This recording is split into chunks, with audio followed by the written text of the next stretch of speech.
sinasadya man po o hindi. Lord, thank you po sa araw na ito at pinag-ipon-ipon niyo po kami sa mahalagang araw na ito. Nagpapasalamat rin po kami sa bawat talino at karunungang binibigay ninyo po sa amin. Maraming salamat din po sa paaralang ito at sa mga guro na walang sawang gumabay at nagturo sa amin. Lord, nagpapasalamat din po kami sa aming mga magulang na lagi nandyan upang suportahan at gabayan kami.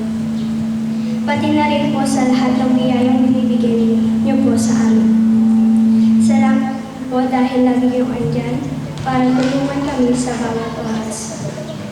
Lord, patuloy niyo po kami gabayan sa araw-araw at maging sa araw na ito na aming idaraos ang isa sa mahalagang pangyari sa aming buhay.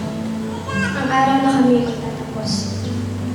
Hayaan niyo po na mangyari ang inyong kalooban. Ilayo niyo po kami sa kapahamakan.